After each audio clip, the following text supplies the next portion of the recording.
तो आ तत्वोने संक्रांति तत्व तत्वो गणवामां आवता નથી। કેમ નહીં ગણવામાં આવે? કારણ કે એના તટસ્થ પરમાણુ અથવા કોઈ એક ઓક્સિડેશન અવસ્થાની અંદર પણ આ બધાની અંદર જે ડી કક્ષક છે, ડી કક્ષક શું હશે? સંપૂર્ણ ભરાયેલી હોય છે। માટે આ ચાર તત્વોને સંક્રાંતિ તત્વ ગણવામાં આવતા નથી। તમારા 3 તો યાદ રાખવાના જ છે। ઝિંક, કેડમિયમ, મર્ક્યુરી આ 3 તત્વોને સંપૂર્ણ ભરાયેલી છે, માટે સંક્રાંતિ તત્વ ગણવામાં આવતા નથી। આઈડિયા આવે છે? ચાલો હવે વાત આગળ કરીએ। તો એફ કક્ષકોની વાત કરીએ તો સેમ એફમાં પણ આ જ વસ્તુ થવાનું કે જે ડી અને એફ કક્ષક જો અપૂર્ણ ભરાયેલી હોય તો તેમને શું કહેવામાં આવશે? સંક્રાંતિ ધાતુઓ કહેવામાં આવશે અથવા આંતર સંક્રાંતિ ધાતુઓ કહેવામાં આવે છે। ક્લિયર થાય છે? ચાલો હવે આ જે ચેપ્ટર છે, આ ચેપ્ટરમાં જે કિંમતી ધાતુઓ મેં તમને આગળ વાત કરી કે પ્લેટિનમ લઈ લેવ, એયુ લઈ લેવ, એજી લઈ લેવ વગેરે જેવી કિંમતી ધાતુઓ પણ આ જ સમૂહમાં આવેલી છે। સાથે સાથે લોખંડ લઈ લો, એફી લઈ લેવ, કોપર લઈ લેવ, ટાઇટેનિયમ લઈ લેવ। તો આ જે ધાતુઓ છે જે ખૂબ જ ઔદ્યોગિક મહત્વતા ધરાવે છે, માટે આ ચેપ્ટરનો અભ્યાસ ખૂબ જ મહત્વતા ધરાવે છે। તો આ ચેપ્ટરમાં શું કરીશું? આ ચેપ્ટરમાં આપણે જે 3D વિભાગ છે એ 3D વિભાગની આપણે ઇલેક્ટ્રોનિક કોન્ફિગ્યુરેશન એટલે કે ઇલેક્ટ્રોનીય રચના વિશે જોઈશું। તેના ભૌતિક તેમજ રાસાયણિક ગુણધર્મો વિશે સમજીશું। તેના ભૌતિક અને રાસાયણિક ગુણધર્મો વિશે સમજીશું। સાથે સાથે આ જે 3D સંક્રાંતિ શ્રેણીના જે તત્વો છે એ તત્વોના તેમના સંયોજનો વિશેનો અભ્યાસ કરીશું। તેના થોડાક સંયોજનોનો બી આપણે આ ચેપ્ટરમાં અભ્યાસ કરવાના છે। એટલે કે 4D, 5D અને 6D શ્રેણીના તત્વો અને તેના સંયોજનો વિશે આપણે અભ્યાસ કરવાના નથી। ત્યારબાદ ચેપ્ટરના અંતમાં આપણે જશું 4F વિભાગ પર। 4F પર સેમ ઇલેક્ટ્રોનિક કોન્ફિગ્યુરેશન જોઈશું, એના ગુણધર્મો જોઈશું, એના ઉપયોગો જોઈશું। ક્લિયર છે? તો આ ચેપ્ટરમાં આપણે આટલી વસ્તુ ક્લિયર કરવાની છે। આઈડિયા આવે છે? હા કે ના? તો હવે આપણે શરૂઆત કરીશું ડી વિભાગની। આ જે ઇન્ફોર્મેશન હતી તે માત્ર શું હતી? થોડીક બેઝિક ઇન્ફોર્મેશન હતી ડી અને એફ વિભાગની। હવે આપણે શરૂઆત કરીએ ડી વિભાગ વિશે। ડી વિભાગ કમ્પ્લીટ થઈ ગયા બાદ આપણે જઈશું એફ વિભાગની ઉપર। તો હવે સમજવાનો પ્રયત્ન કરીએ કે ડી વિભાગ શું છે। ચાલો સમજો ડી વિભાગ। ચાલો તો વાત કરીએ ડી વિભાગ કે શું આપણે સંક્રાંતિ તત્વો। તો સૌથી પહેલા સમજીએ તો જે ડી વિભાગ છે એ ડી વિભાગ એની ડાબી બાજુ એસ વિભાગ આવેલો છે, એની ડાબી બાજુ એસ વિભાગ આવેલો છે અને જમણી બાજુ શું આવેલો છે? પી વિભાગ આવેલો છે। તો જે ડી વિભાગ છે એસ વિભાગ અને પી વિભાગની વચ્ચે આવેલો હોવાથી અને ખૂબ જ મોટો ભાગ રોકે છે। કેમ મોટો ભાગ રોકે? તો તમે વિચારશો જે પી વિભાગ છે એ 6 સમૂહનો બનેલો છે, એસ વિભાગ 2 સમૂહનો બનેલો છે, જ્યારે ડી વિભાગ 10 સમૂહનો બનેલો છે। માટે આવર્ત કોષ્ટકનો ખૂબ જ મોટો ભાગ રોકે છે અને આ ભાગને આપણે શું કહેશું? સંક્રાંતિ ધાતુ કહેશું, કારણ કે બધી જ ધાતુઓ છે। ક્લિયર છે? ચાલો હવે આપણે આગળ જઈએ। આ જે સંક્રાંતિ ધાતુઓ છે તેમાં 3D શ્રેણી આવશે, મીન્સ કે 3D વિભાગમાં ઇલેક્ટ્રોન ગોઠવાશે। સેમ 4D શ્રેણી આવશે, 5D શ્રેણી આવશે, 6D શ્રેણી એ જે મેં તમને આગળના વિડીયોમાં સમજાવેલું છે કે આ પ્રકારે 4 આપણે શું આવશે? શ્રેણીઓ આવશે, 4 હરોળ આવશે, 4 આવર્તમાં તેઓ વહેંચાયેલું હોય છે। ચાલો તો સૌથી પહેલા શું કરીએ? આ 4 શ્રેણીને આપણે કેવી રીતના યાદ રાખીશું તેને સમજવાનો પ્રયત્ન કરીએ અને પછી શ્રેણી ઉપર જઈએ। તો સૌથી પહેલા પહેલી શ્રેણી પર જઈએ જે છે 3D શ્રેણી। કઈ શ્રેણી છે? 3D શ્રેણી. આ 3D શ્રેણી જો વાત કરીએ તો 21 થી લઈને જે 30 પરમાણુ ક્રમાંક ધરાવતા જે તત્વો છે એ તત્વો શામાં આવે છે? આ 3D શ્રેણીમાં આવશે. હવે કયા કયા તત્વો આવશે તો વાત કરીએ. હું આ બાજુની સાઈડ નીચે લખું છું. સ્કેન્ડિયમ, સોરી લાઈનમાં જ લખીએ, scandium, titanium, vanadium, chromium, manganese, iron, cobalt, nickel, copper, zinc. Clear થાય છે? સ્કેન્ડિયમ નામ બોલતો જાઉં છું. Scandium, titanium, vanadium, chromium, manganese, iron, cobalt, nickel, copper, zinc. 21, 22, 23, 24, 25, 27, 28, 29, 30. આ પ્રકારે તમારા 30 તત્વો કમ્પ્લીટ થશે. તને યાદ કેવી રીતના રાખીશું તો મેં તમને શોર્ટકટ ફોર્મ આપેલો છે 11 સાયન્સની અંદર. ફરીથી પાછો આપું. Scooty, scooty, V4, van. Scooty નાની અમથી પહેલા એકદમ નાની સ્કૂટી હોય, એના કરતા મોટું હોય છે વેન. વેન કરતા મોંઘી હોય છે કાર. CR મીન્સ કે કાર. Scooty, van, car. મને, ફે, FE મીન્સ ફે. કો, ની, કોઈ. જમીન પર આપણે એક્સ્ટ્રા લગાડીશું. તો સ્કૂટી, વેન, કાર, મને, ફેંકોની, કોઈ, જમીન પર. તો આ પ્રકારે તમારો 21 થી 30 નો સમૂહ તમને ઇઝીલી યાદ રહી જશે. સૌથી પહેલા સ્કૂટી લઈ લેવાની, સૌથી નાની. પછી એના કરતા મોટું આવશે, મોંઘી આવશે વેન. વેન કરતા મોંઘી આવશે કાર. તો સ્કૂટી, વેન, કાર, મને, ફેંકોની, કોઈ, જમીન પર. ક્લિયર થઈ ગયું? યાદ રહી જશે. ચાલો, તો આ છે આપણી સૌથી પહેલી શ્રેણી 3D શ્રેણી. હવે વાત કરીએ આપણે 4D શ્રેણી. તો 4D શ્રેણીની વાત કરીએ તો મેં તમને કીધું 8 તત્વો પછીથી ચાલુ કરી દેવાનું. એટલે 30 વત્તા 8 38, તો 39 થી આ શરૂઆત થશે. તો 39 થી બીજા 10 તત્વો, એટલે કે આપણે લઈ લેશું 48. રેડી? તો આમાં કયા કયા તત્વો આવશે? તો Y, ZR, NB, ચોથું આવશે MO, TE. Y, ZR, NB, MO, TE, RU, RH, PD, AG, CD. Clear છે? આ પ્રકારે 10 તત્વો આવશે. બધાના નામો તમને કહું તો જરાક તમારી બુકમાં કે નોટમાં લખી લેજો. Y મીન્સ કે યટ્રિયમ. Y નો મતલબ શું થાય? યટ્રિયમ. ZR નો મતલબ થશે સિર્કોનિયમ. હું બી લખતો જાઉં, સાથે સાથે તમને યાદ રહી જાય. Yttrium. Y means yttrium. ZR means શું થશે? Zirconium. Zirconium. ZR means zirconium. NB, NB નો મતલબ થાય નિયોડિયમ. NB નો મતલબ શું થશે? નિયો. શબ્દ બોલું છું, નિયોબિયમ. નિયોબિયમ. નિયોબિયમ. ચાલો, MO નો મતલબ થશે મોલિબ્ડેનમ. મોલિબ્ડેનિયમ આપણે બોલીશું મોલિબ્ડેનિયમ. મોલિબ્ડેનિયમ. ચાલો, હવે તમારી બુકમાં અહીંયા તમને TE આપેલો છે, તેની જગ્યાએ તમારે કરવાનો છે TE કાઢીને કરવાનો છે TC. એ થોડીક મિસ્ટેક છે. જેની પાસે જૂની બુક હશે એ જોઈ લેવો. મેં એ પ્રમાણે જ કરેલું છે, જૂની બુક પ્રમાણે જ. તો એમાં TE આપેલો છે. TE ની જગ્યાએ તમારે શું કરવાનું છે? TC કરવાનું છે. આ TC નું નામ થશે ટેકનિશિયમ.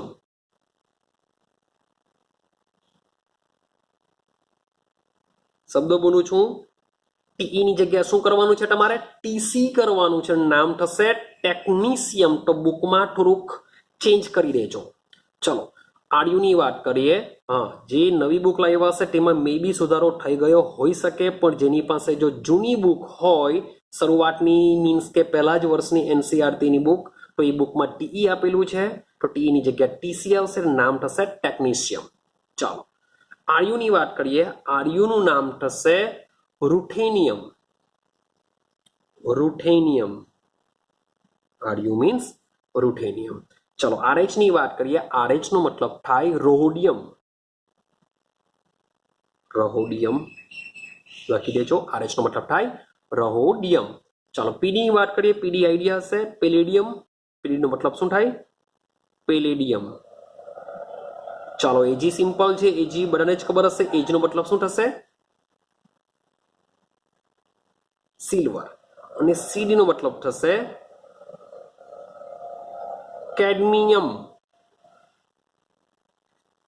તો આ પ્રકારે તમારા 10 તત્વ જે બીજી સંક્રાંતિ શ્રેણી કહેશું આપણે એને 4D શ્રેણી કહેશું. તો 4D શ્રેણીમાં આવશે વાય થી લઈને સીડી સુધીના જે તત્વ છે. હવે તમે પાછા કહેશો શોર્ટકટ શું? નામ તો મેં તમને આપી દીધું, શોર્ટકટ બી જરાક જોઈ લેજો, સમજો. યારી, વાય મીન્સ કે યારી, ઝેડઆર મીન્સ કે જરા. પહેલા હું આખું નામ બોલી જાઉં છું. યારી જરા નિભાના. લખતા જજો. યારી જરા. વાય મીન્સ કે શું? યારી જરા નિભાના. તો આટલું આવી ગયું. યારી જરા નિભાના. એમઓટીસી એટલે કે મોટક. યારી જરા નિભાના મોટક. આરયુ. આરયુ નો મતલબ થશે રૂકાવટ. રૂકાવટ. આરએસ મીન્સ કે રાહી. યારી મીન્સ કે તમારે દોસ્તી નિભાવવાની છે. દોસ્તી નિભાવવાની છે મોટ આવે ત્યાં સુધી. રૂકાવટ એટલે કે મીન્સ કે અંદર જો કોઈ રૂકાવટ આવે. રાહી. રાહી મીન્સ કે રસ્ટ. રાહી રૂકાવટ. રાહી પડે અગર કદી. તો યારી જરા નિભાના મોટક રૂકાવટ રાહી પડે અગર કદી. આઈડિયા આવે છે? તો જરાક વિચારો, લખતા જાઓ અને તમારે એને મેમરાઇઝ રાખવાનું છે. ઇઝી પડશે આખું આવર્ત કોષ્ટક યાદ રાખવા માટે. તો યારી જરા નિભાના મોટક રૂકાવટ રાહી પડે અગર કદી. તો રૂકાવટ રાહી અગર પડે કદી આવું જો તમે બોલાઈ ગયું તો તમારો મિસ્ટેક થઈ જશે. મીન્સ કે જે રીતના શબ્દ છે એ જ રીતના તમારે શું કરવું પડશે? એની સંજ્ઞા પણ એ પ્રમાણે લખવી પડશે. માટે યારી જરા નિભાના મોટક રૂકાવટ રાહી પડે અગર કદી. તો આ જ પ્રકારે તમારે યાદ રાખવાનું છે. તમારી શ્રેણી થઈ જશે રેડી 4D શ્રેણી. ક્લિયર? ચાલો આપણે આગળની શ્રેણી પર જઈએ. આગળની શ્રેણીની વાત કરીએ તો આગળની શ્રેણી થઈ જશે 5D શ્રેણી. તો 5D શ્રેણીની વાત કરીએ. 5D શ્રેણી શરૂઆત માટે તમને ફરીથી પાછું યાદ કરાવ કે ભાઈ લાસ્ટ નંબર 48 છે. 48 માં આપણે શું કરીશું? 8 એડ કરીશું. 8 થી આગળ જે બી આવશે નવમો તે તમારો 5D નો પહેલો તત્વ થઈ જશે. અને 5D શ્રેણીનું પહેલું તત્વ કોણ છે? લેન્થેનમ. ચાલો તો લેન્થેનમ પહેલા લખી દઈએ. ક્યાંથી ક્યાં આવેલું છે એ લખી દઈએ. તો લેન્થેનમ થી વાત કરીએ તો એ આવશે 57 થી 80 સુધી આવશે. એ તમારી 5D સિરીઝ આવશે. તમે કે સર 10 જ ઉમેરવાના, પણ મેં તમને આગળના વિડીયોમાં સમજાવેલું છે કે વચમાં કોણ આવશે? 4F શ્રેણી વચમાં આવશે. એ 4F શ્રેણીને શું કરેલું છે? એ ત્યાંથી કાઢીને નીચે મૂકી દીધેલી છે. એટલે એના પરમાણુ ક્રમાંકને આપણે આમાં એડ કરતા નથી. આમાં ટોટલ કેટલા આવશે? 10 જ તત્વો આવશે. તો 57 થી 80 ની વાત કરીએ. એમાં કયા કયા તત્વો આવશે? ચલો તો શરૂઆત થશે લેન્થેનમ. એલ નો મતલબ થશે લેન્થેનમ. HF લખતા જજો. એલ મીન્સ કે લેન્થેનમ. HF મીન્સ કે હફનિયમ. હફનિયમ. TA નો મતલબ થશે ટેન્ટેલમ. ટેન્ટેલમ શબ્દ લખું છું. Tantalum. TA means tantalum. HF means hafnium. Hafnium ઓર્ધોનિયમ. Hafnium. LA means lanthanum. Lanthanum. LA means lanthanum, HF means hafnium, TA means tantalum. યાદ રાખજો. ચાલો આગળ જઈએ. W. W નો મતલબ થશે ટંગસ્ટન. W means tungsten. ચાલો ત્યાર પછી આવશે આરઈ. આરઈ નો મતલબ થશે રેહેનિયમ. રેહેનિયમ. આરઈ નો મતલબ થશે રેહેનિયમ. ત્યાર પછી આવશે ઓએસ. ઓએસ નો મતલબ થશે ઓસ્મિયમ. ઓસ્મિયમ. ઓએસ નો મતલબ થશે ઓસ્મિયમ. ચાલો, ત્યાર પછી આવશે આઈઆર. આઈડિયા હશે તમને. આઈઆર ને કહેશું આપણે ઇરિડિયમ. ઇરિડિયમ. આયર્ન નો મતલબ શું થાય? ઇરિડિયમ. ચલો, ત્યાર પછી આવશે પીટી. પીટી નો મતલબ શું થશે? પ્લેટિનમ. પ્લેટિનમ. ત્યાર પછી આવશે એયુ. એયુ મીન્સ કે ઓરમ. આપણે એને ગોલ્ડ કહીએ છીએ પણ એનું કેમિકલ નામ શું છે સંજ્ઞા મુજબનું? ઓરમ. AU means aurum. ને લાસ્ટ તત્વ છે સમૂહ 12 નું એચજી. એચજી ને શું કહેશું આપણે? મર્ક્યુરી. મર્ક્યુરી લખી દેજો, મર્ક્યુરી. ઓકે, તો જે સમૂહ 11 ના જે તત્વોની વાત કરીએ, ખૂબ જ મોંઘા તત્વો 11મા સમૂહમાં આવેલા છે. તો તમે જોશો કોપર, એજી, એયુ. શબ્દ શું છે? કોપર, એજી ને એયુ. કોપર, એજી, એયુ સમૂહ 11માં આવેલા તત્વો છે. ને એયુ ની બાજુમાં કોણ આવેલું હોય છે? પ્લેટિનમ આવેલો હોય છે. ક્લિયર થયું? ચાલો, તો નામ તમે તમને લખાઈ દીધા. હવે આનું શોર્ટ ફોર્મ શું છે? મજાનું છે. લા હપ્તા. લા હપ્તા. લા હપ્તા વર્ના આરઓએસી. આપણે REOS તો રોઝ બનાવી દેશું. ROSE તો આપણે એને કહી દઈશું રોઝ. REOS યાદ રાખવાનું છે આના માટે. RE રેહેનિયમ, OS ઓસ્મિયમ, એના માટે રોઝ. ROSE રોઝ આવે. ROSE આર પહેલો શબ્દ આર, બીજા તત્વનો પહેલો શબ્દ ઓ, પછી SE તો એ પ્રમાણે આપણે બનાવી દઈશું રોઝ.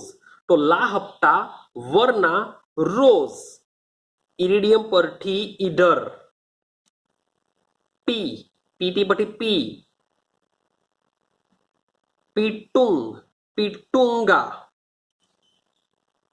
તો લા હપ્તા વર્ના રોઝ ઈડર પીટુંગા. પીટુંગામાં શું થશે? પીટુ. પીટુંગ, એયુ ઊંઘ ને જી માટે ગા. આ ટોનને બનાવીને પીટુંગા. તો લા હપ્તા વર્ના રોઝ ઈડર પીટુંગા. તો મજાનું નામ છે આ બી. તમને ઇઝીલી યાદ રહી જશે. ક્લિયર? 6D શ્રેણી અપૂર્ણ છે, જેના વિશે આપણે હાલમાં કોઈ ઇન્ફોર્મેશન મેળવવાની નથી. તો આપણે 3 શ્રેણી 3D, 4D, 5D. I hope so કે તમને એના શોર્ટકટ નામ, એનો પરમાણુ ક્રમાંક શું છે, કયા સમૂહમાં આવેલી છે. હવે તમે જોશો કે જે પહેલું જે છે એ સમૂહ બધા 3માં આવશે. જે બીજું તત્વ સમૂહ 4, એટલે લાસ્ટ તત્વ સમૂહ 12માં આવશે. એટલે કે ઝિંક, કેડમિયમ, મર્ક્યુરી. છેલ્લા તત્વો લેશો ઝિંક, કેડમિયમ, મર્ક્યુરી. આ બધા 12મા સમૂહમાં આવશે. પછી કોપર, એજી, એયુ આ બધા સમૂહ 11માં આવશે. ક્લિયર થાય છે? તમને સમૂહના 3D વિભાગના તત્વો બી તમને ઇન્ફોર્મેશન મળી જશે. થઈ ગયું આટલું? ચાલો, હવે આગળ જઈએ. તો સમજો. હવે વાત કરીએ આપણે ઇલેક્ટ્રોનિક કોન્ફિગ્યુરેશનની, કે ભાઈ ઇલેક્ટ્રોનિક કોન્ફિગ્યુરેશન શું આવી શકે. તો આ તત્વોની જે વાત કરીએ હવે ઇલેક્ટ્રોનીય રચના વિશે. અહીંયા લખીએ આપણે ઇલેક્ટ્રોન રચના. તો આ જે તત્વો છે, હું વાત કરું છું સૌથી પહેલા ડી વિભાગની. તો આ જે તત્વો છે તેમની સામાન્ય ઇલેક્ટ્રોનીય રચના સમજીએ. તો સામાન્ય ઇલેક્ટ્રોન રચના તમારે યાદ રાખવાની છે N-1 ડી. N-1 ડી ઉપર કેટલા આવશે? 10. ડીમાં વધુ વધારે 10 જાય, પણ એક સામટા 10 ભરાવાના નથી. શરૂઆત 1 થી થશે. સ્કેન્ડિયમમાં 1 ભરાશે, સ્કેન્ડિયમ ટીટેનિયમમાં 2 ભરાશે. માટે આપણે લખીશું 1 to 10 મીન્સ કે 1 થી લઈને 10 તત્વોમાં ભરાઈ શકે. બાજુમાં કોણ આવે? 4 S, એટલે અહીંયા લખીશું NS. NS માં શું થશે? 1 થી 2. શા માટે 1 થી 2 લખીએ છીએ એ પણ જરાક સમજીશું. ક્લિયર છે? તો N-1 ડી 1 to 10, NS 1 થી 2. તો આ જે ડી, આ જે N-1 છે એ ડી કક્ષકનો શું છે? મુખ્ય ક્વોન્ટમ આંક છે. મુખ્ય ક્વોન્ટમ આંક જે S કરતા હંમેશા કેવો હશે? નાનો હશે. મીન્સ કે n ની વેલ્યુ જો હું 4 લેવું તો 4 ઓછા 3 તો અહીંયા 3d બની જશે. તો અહીંયા કેટલો બનશે? 4s બનશે. એટલે 4s કરતા એક અંક હંમેશા કેવો આવશે d નો? ઓછો જ આવશે. હું જ્યારે 7s ની વાત કરતો હોઉં તો અહીંયા 6d આવશે. જ્યારે અહીંયા 5s ની વાત કરતો હોઉં ત્યારે અહીંયા 4d આવશે. એટલે n-1 એના માટે મૂકવામાં આવ્યો છે. ચાલો હવે વાત કરીએ તો આ જે માન લો કે 3d કક્ષકની વાત કરું, n બરાબર હું 4 લઈ લઉં. હું લઈ લઉં છું n બરાબર 4. તો જ્યારે હું n બરાબર 4 લેવા તો આ કક્ષક બની જશે 3d 1 to 10 અને બની જશે 4s 1 થી 2. તો અહીં d કક્ષક અને જે 4s કક્ષક છે 3d અને 4s આ બે કક્ષકો વચ્ચે ઉર્જાનો તફાવત કેવો છે? ખૂબ જ ઓછો છે. આ બંને વચ્ચે ઉર્જાનો તફાવત કેવો છે? ખૂબ જ ઓછો છે. સમજવાનો પ્રયત્ન કરજો. તો આ બે કક્ષકો મીન્સ કે 3d અને 4s વચ્ચે ઉર્જા તફાવત ઓછો છે. મીન્સ કે d કક્ષકના ઇલેક્ટ્રોન s માં જઈ શકે, s ના ઇલેક્ટ્રોન d માં આવી શકે છે. ઉર્જા ઓછી આપલે કરવી પડતી હોય છે. તો થશે શું? હવે d કક્ષકની વાત કરીએ તો d કક્ષક સંપૂર્ણ ભરાયેલી હોય તો આ કક્ષક કેવી કહેવાય? સ્થાયી કહેવાય. જો d કક્ષક સંપૂર્ણ ભરાયેલી હોય તો એ સ્થાયી કહેવાય. સંપૂર્ણની જગ્યાએ d કક્ષક શબ્દ બોલું છું અર્ધપૂર્ણ ભરાયેલી હોય તો પણ આ કેવી કહેવાય? સ્થાયી કહેવાય. પણ જે સ્થાયીત્વતાની વાત કરીએ આના કરતા આ કેવી કહેવાય? ઓછી. કારણ કે આ સંપૂર્ણ ભરાયેલી છે, આ અર્ધપૂર્ણ. હવે સંપૂર્ણ ભરાયેલીનો મતલબ શું થાય કે d કક્ષકમાં જો 10 ઇલેક્ટ્રોન આવેલા હોય તો એ સંપૂર્ણ ભરાયેલી કહેવાય. તો એની સ્થાયીત્વતા વધારે હોય છે. અર્ધપૂર્ણનો મતલબ એમ થાય કે એમાં જો 5 ઇલેક્ટ્રોન ભરાયેલા હોય એટલે કે અડધા ઇલેક્ટ્રોન ભરાયેલા હોય તો એની સ્થાયીત્વતા કેવી કહેવાશે? બીજા બધા 9 ઇલેક્ટ્રોન હોય, 8 ઇલેક્ટ્રોન હોય, 4 ઇલેક્ટ્રોન હોય તેના કરતા કેવી કહેવાય? સ્થાયી કહેવાય. એટલે શબ્દ જો સમજીએ તો ભાઈ બધામાં આ પ્રકારે સિંગલ ઇલેક્ટ્રોન 5 ભરાયેલા હોય તેને અર્ધપૂર્ણ ઇલેક્ટ્રોનની રચના કહેવાશે. એ કેવી કહેવાશે? 9 ઇલેક્ટ્રોન, 8 ઇલેક્ટ્રોન, 4 ઇલેક્ટ્રોન, 2 ઇલેક્ટ્રોન વગેરે જેવી કોન્ફિગરેશન કરતા સ્થાયી કહેવાશે. અને જો 10 ઇલેક્ટ્રોન ભરાયેલા હોય આ પ્રકારે, જો 10 ઇલેક્ટ્રોન ભરાયેલા હોય તો એ વિશિષ્ટ પ્રકારે શું કહેવાશે? સ્થાયી કહેવાશે. હવે થશે શું? વાત કરું છું ક્રોમિયમ અને વાત કરું છું કોપર. તો ક્રોમિયમ અને જે કોપર છે એ વિશિષ્ટ પ્રકારની ઇલેક્ટ્રોનીય રચના ધરાવે છે. કેવી રીતના સમજવાનો પ્રયત્ન કરીએ, સમજો બરાબર. તો ક્રોમિયમનો નંબર હોય છે 24 અને કોપરનો નંબર હોય છે 29.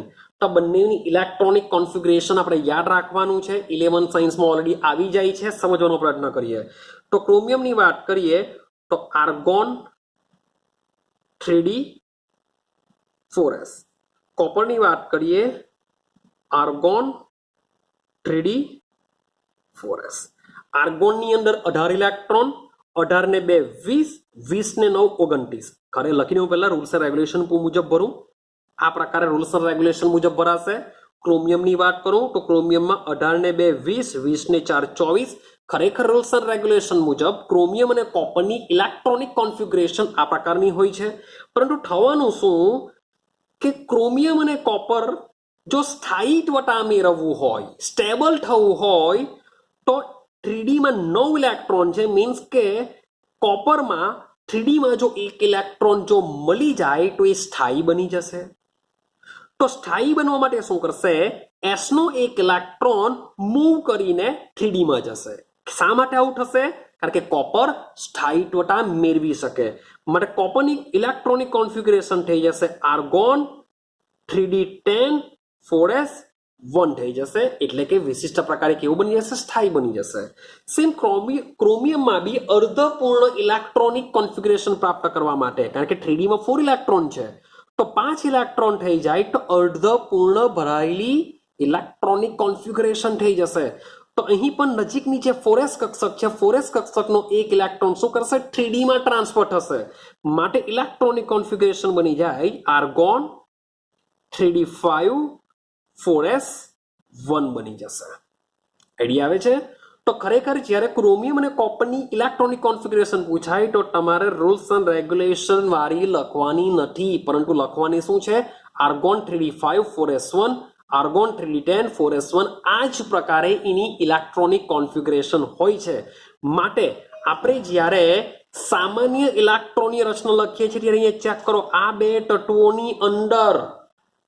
તત્વોની અંદર 4s માં એક જ ઇલેક્ટ્રોન હોય છે માટે આપણે લખીએ છીએ n-1d d માં તો શું થવાનું 1 થી 10 ભરાવાના જ મીન્સ કે સ્કેન્ડિયમમાં d માં એક જ ઇલેક્ટ્રોન હશે સેમ કોપરની વાત કરીએ ઝિંકની વાત કરીએ એમાં 10 ઇલેક્ટ્રોન હશે અને સાથે સાથે 4s તો 4s ની વાત કરીએ તો 4s માં શું થશે 1 થી 2 શા માટે 1 થી 2 લખીએ છીએ s માં વધુમાં વધુ 2 ઇલેક્ટ્રોન સમાઈ શકે આપણે 1 થી 2 લખીએ છીએ એનું રીઝન એવું છે કે s માં તમે જોશો તો ક્રોમિયમ અને કોપરમાં s માં એક જ ઇલેક્ટ્રોન છે માટે 1 થી 2 તો આ પણ તમારે યાદ રાખવાનું છે કારણ કે ક્રોમિયમ અને કોપર શું કરશે સ્થાયીત્વતા મેળવવા માટે આ પ્રકારની ઇલેક્ટ્રોનિક કોન્ફિગરેશન મેળવે છે અને બાકી તમે બીજા બધામાં જોશો તો રૂલ્સ એન્ડ રેગ્યુલેશન મીન્સ કે તમારે નિયમ મુજબ જ ઇલેક્ટ્રોનને ભરવાના છે હવે તમે નિયમ મુજબ ઇલેક્ટ્રોનને ભરવા જશો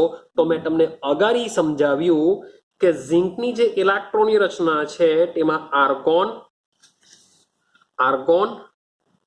3d 4s 18 ને 2 20 20 ને 10 30 કારણ કે નંબર હોય છે 30 અહીં ઝિંકની અંદર ડી કક્ષક સંપૂર્ણ ભરાયેલી છે અને તેનો એક ઓક્સિડેશન અવસ્થા ધરાવતો છે Zn+2 તો Zn+2 ની બી વાત કરીએ તો આર્ગોન 3d10 તો તમે બંનેમાં જોશો તો ડી કક્ષક સંપૂર્ણ ભરાયેલી છે માટે ઝિંક સંક્રાંતિ તત્વ ગણવામાં આવતું નથી બાકી 3d કક્ષકમાં સ્કેન્ડિયમથી લઈને કોપર સુધીના બધા તત્વોને સંક્રાંતિ તત્વ ગણવામાં આવે છે કારણ કે વ્યાખ્યા મુજબ તટસ્થ પરમાણુ અથવા આયનમાં ડી કક્ષક અપૂર્ણ ભરાયેલી હોય તો તેને સંક્રાંતિ તત્વ ગણવામાં આવશે સેમ આ ઝિંક શું છે સમૂહ 12 નું તત્વ છે તો સમૂહ 12 માં બીજા કોણ આવશે તો ઝિંકની નીચે આવશે કેડમિયમની નીચે આવશે મર્ક્યુરી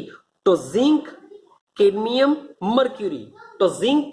મર્ક્યુરી આ ત્રણે સંક્રાંતિ તત્વ ગણવામાં આવશે નહીં તો સવાલ એવો આવે તો સર શા માટે એને સંક્રાંતિ ધાતુઓ કહેવા એને મૂકવામાં આવ્યા છે તો ભાઈ આ જે આવર્તો છે 3 આવર્તમાં આ છેલ્લું તત્વ હોવાને લીધે આને પણ સંક્રાંતિ ધાતુઓની સાથે સાથે એનો સમાવેશ કરવામાં આવ્યો છે એનો અભ્યાસ પણ કરવામાં આવશે પણ આ 3 તત્વોને સંક્રાંતિ ધાતુ ગણવામાં આવતી નથી સંક્રાંતિ ધાતુમાં આવશે ખરી પણ એને ગણવામાં આવશે નહીં આઈડિયા આવે છે તો આ 3 ધાતુને તમારે યાદ રાખવાની છે આ 3 ધાતુઓને સંક્રાંતિ ધાતુઓ ગણવામાં આવશે નહીં કારણ કે ડી કક્ષક સંપૂર્ણ ભરાયેલી છે માટે તો મજાનું છે આ સંક્રાંતિ ધાતુ ક્લિયર થાય છે ચાલો